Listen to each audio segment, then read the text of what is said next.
And it's very interesting to note that the early church fathers interpreted this Arian proof text, John 14:28, the Father is greater than I, not in terms of Christ's humanity, but in terms of his being generated eternally from the Father. Athanasius, for example, affirms that the reason the Father is greater than the Son is because only the Father is unbegotten.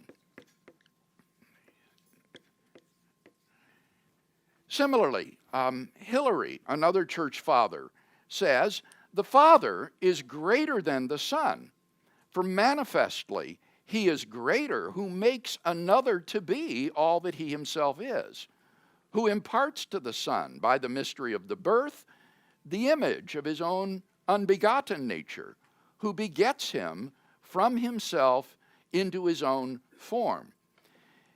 Now, doesn't that make the Son, therefore, inferior to the Father, if the Father is the source and the origin of the Son? Well, Hilary denies it. Hilary says the Father, therefore, is greater because he is Father, but the Son, because he is Son, is not less. The Father is greater than the Son, but the Son is not less than the Father. Now, that's just to talk logical nonsense. That's like saying that 6 is greater than 3, but 3 is not less than 6. That just doesn't make logical sense. Basil, one of the Cappadocian church fathers, sees the contradiction in Hilary's statement, but he tries to avoid this contradiction by saying, and I quote, the evident solution is that the greater refers to origination, while the equal belongs to the nature. So what Basil is saying is that the Father is greater in terms of origination, because he's unbegotten, whereas the Son is begotten. But in terms of nature, they both share the same nature and therefore are equal. Well, this reply seems to me to raise all kinds of difficult questions. Doesn't it belong to the nature of the Father as an individual person to be unbegotten? And doesn't it belong to the nature of the Son as an individual person to be begotten? Or is there a possible world in which the Father is begotten and not unbegotten? Classical Trinitarian theology would deny this. So how are the Father and the Son equal in nature if greatness refers to origination and the manner of their origination is essential to their individual natures?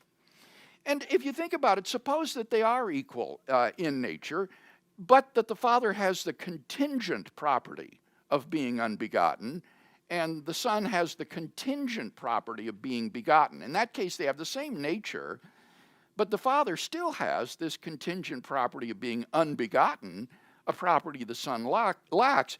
Wouldn't that make him greater than the Son, at least in this respect? It would seem to me that it would.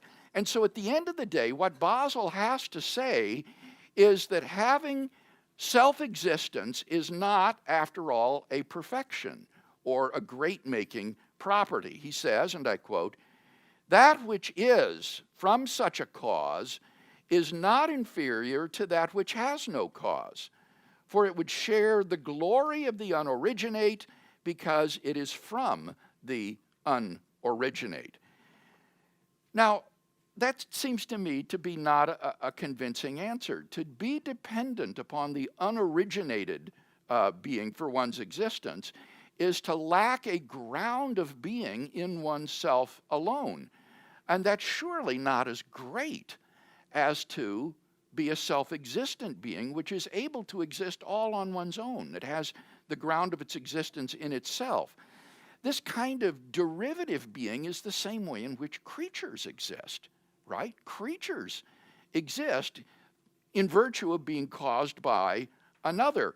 So despite the protestations to the contrary, it does seem to me that Nicene orthodoxy has not completely shed the sort of subordinationism that was introduced into the doctrine of the Trinity by the early Greek apologists